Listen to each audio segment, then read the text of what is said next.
500 years ago, there were people on both sides of the Atlantic Ocean, but neither knew about the other. On the western side, our side, the people had reddish-brown skins and lived in huts or wigwams. On the eastern side, in Europe, the people were white-skinned. They had learned how to build houses and large sailing ships, but they still didn't know much about the rest of the world. In fact, most of them believed the Earth was flat. Then one day, a map maker named Christopher Columbus had an idea. Do you know what? I think the world isn't flat at all. I think it's round like a ball. Did you hear what he said? Did you hear what he said? He said that the world is round. Oh, He's crazy.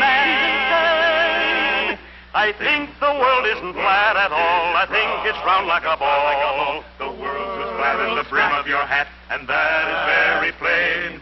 I know that I'm right. Oh, I know that I'm right when I say that the world is round. Oh, I'm right. I'm right. My thinking is sound, and I'll prove the world's round. It won't take very long.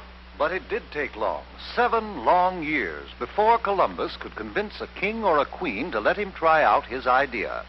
Then Queen Isabella of Spain agreed to supply the ships and men for his trip.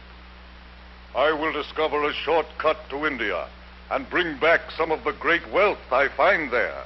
And I can do it, for I know the world is round. And instead of going east to India, I shall sail west and reach India around the other way. It will be a shorter and cheaper way, for I'll do it all by sea. Queen Isabella provided Columbus with 3 ships, the Nina, the Pinta, and the Santa Maria. And on August 3rd, 1492, they set sail across the unknown Atlantic. High on the foaming tide, over the ocean, onward our ships will ride. Onward, my sailors. The ships sailed onward, but 2 long months after they started, there was still no sign of land ahead. Turn back, Columbus. Turn back, Columbus. We'll not turn back until we find India. Onward, men!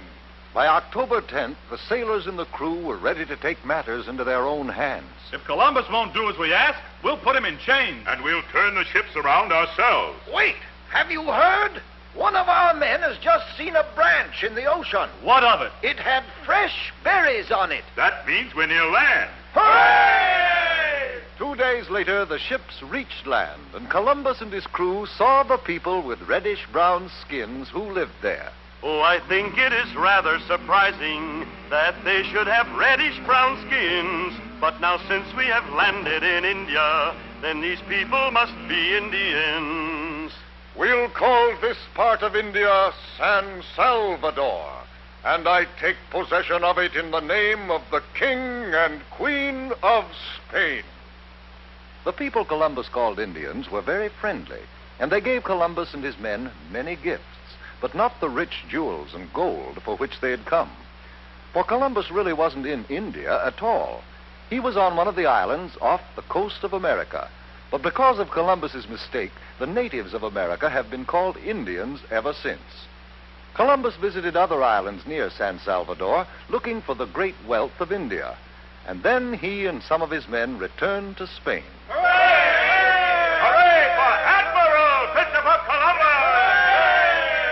Columbus had no trouble getting ships and men for his second voyage, but he still hadn't the slightest idea that he was headed for the vast continent of America, and that he would have had to cross it and sail over the Pacific Ocean before he could reach India by traveling west. The men of Europe were no longer afraid of the ocean. Columbus made 2 more voyages, and other explorers followed. But each year on October 12th, we celebrate Columbus Day, the anniversary of that day in 1492, when Columbus first sighted the land of the New World, America.